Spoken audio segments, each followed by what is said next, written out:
So here's the thing about Tuesday morning. I'm standing in my kitchen, right? And I'm thinking about someone I haven't spoken to in 8 months. Not just a passing thought. We're talking full on memory cascade.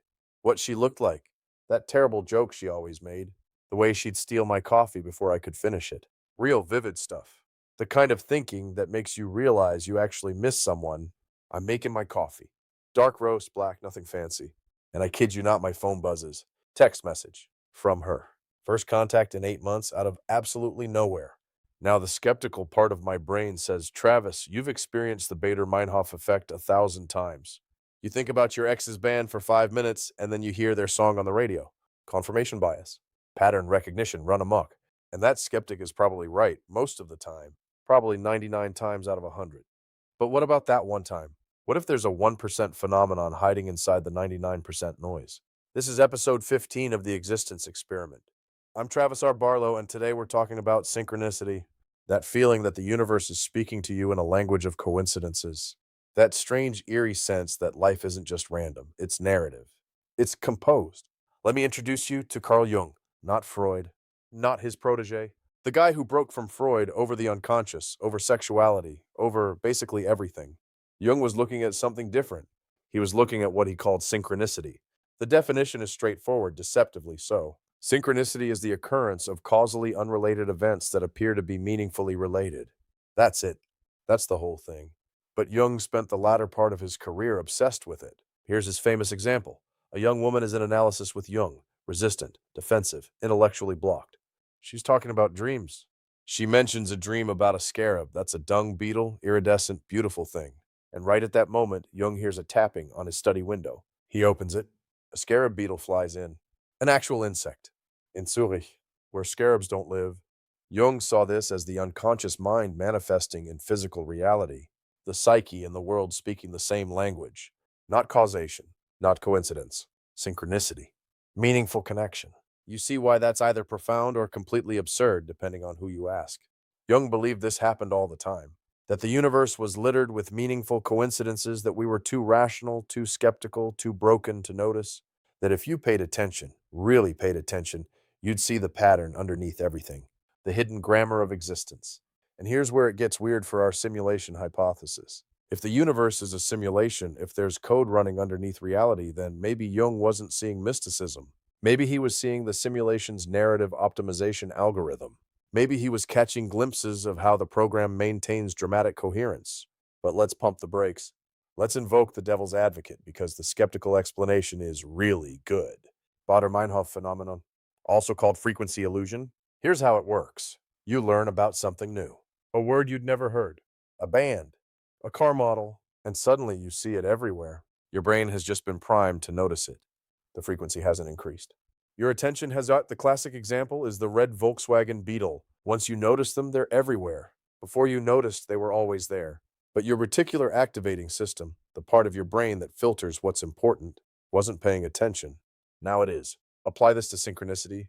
You think about someone, your brain is primed. Now you're hyper aware of coincidences that would normally blend into background noise. Someone else thinks about their mom and their mom calls. You hear it happening to everyone. Your brain starts collecting evidence. That coffee cup incident I mentioned? Confirmation bias is doing heavy lifting there. How many times did I think about this person and nothing happened? My brain didn't file those as evidence. But the one time something did happen, boom, filed under eerie cosmic connection. Statistically, if you exist long enough and you're conscious enough, weird stuff will happen. And you'll notice the weird stuff, not the ordinary stuff.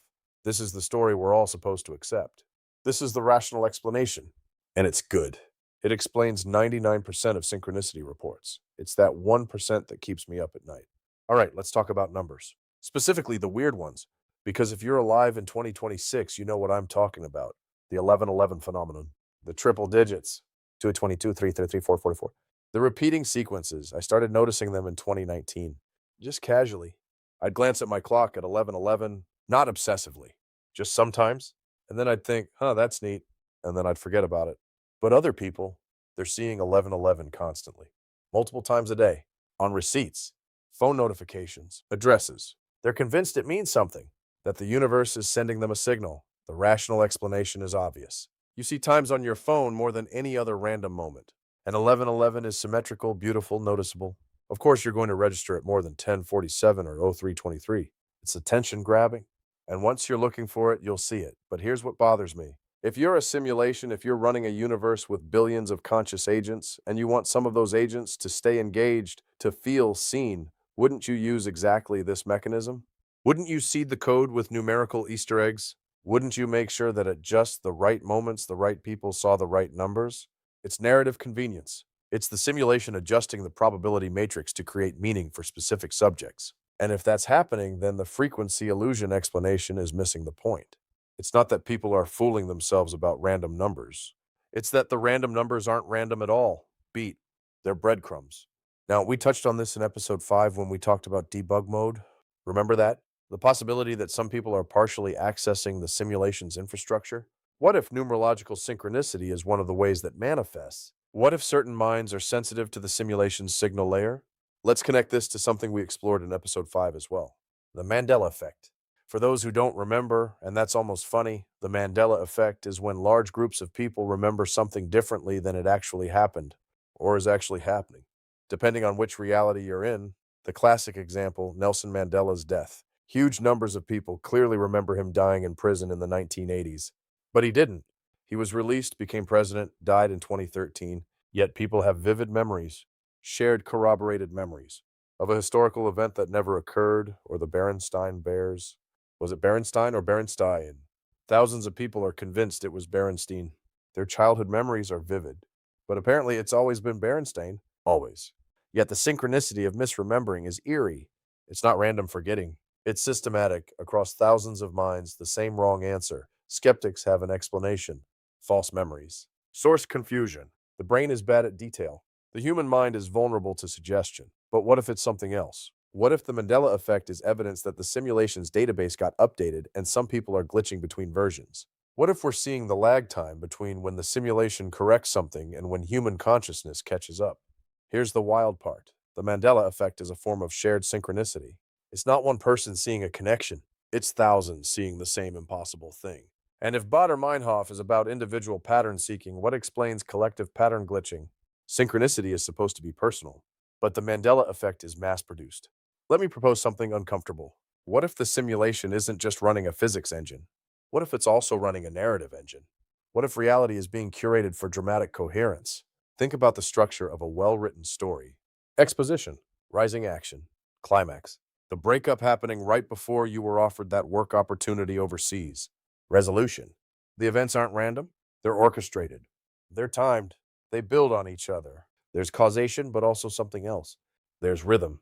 There's pacing. There's the feeling that events are meant to happen in that order. Now think about your life. Really think about it. How many times has something happened right when you needed it?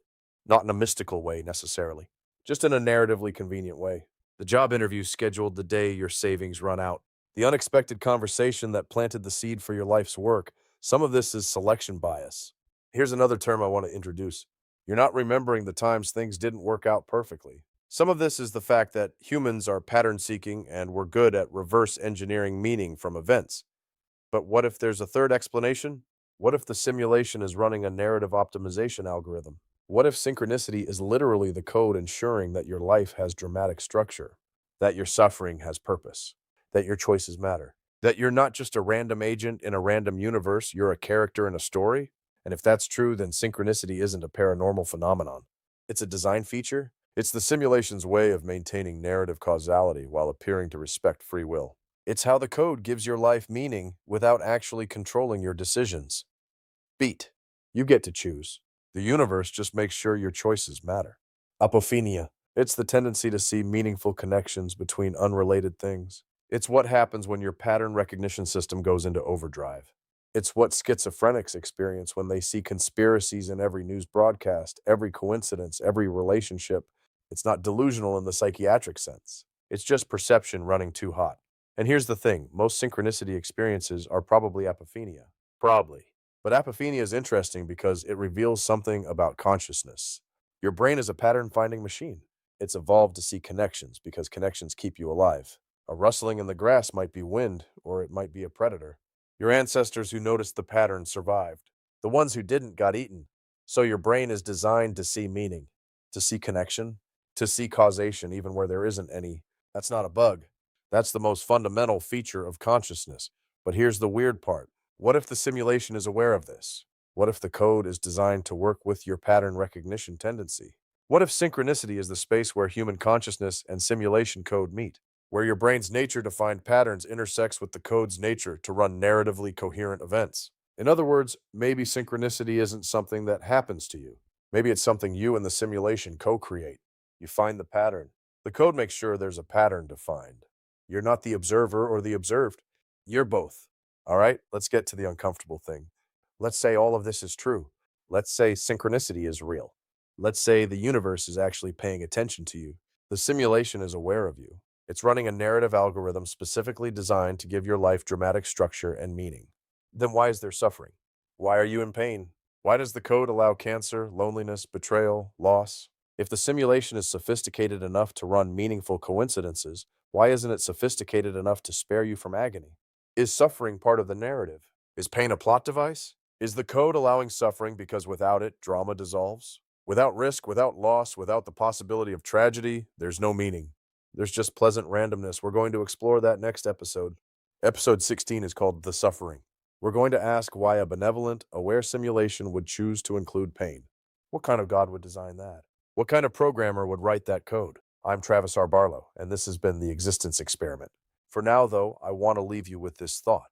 Pay attention to your coincidences, not obsessively, not in a way that makes you apophenic, but notionally, when something weird happens, when the timing is strange, when you see a pattern, acknowledge it, notice it. Don't dismiss it as randomness. Don't explain it away immediately. Maybe the universe is trying to tell you something. Maybe you're picking up on the narrative structure underneath reality. And maybe, just maybe, that's the whole point. Maybe the simulation is whispering to you constantly. Maybe synchronicity is the language it's using to say you matter. You're seen. Your story is being told. If you found this episode useful or thought-provoking, please share it. If you want to discuss synchronicity, the simulation hypothesis, or anything else we've covered, you can find me on the usual platforms. Next week, episode 16, The Suffering. We're talking about why a conscious universe would allow pain. It's going to get heavy. I'll see you then.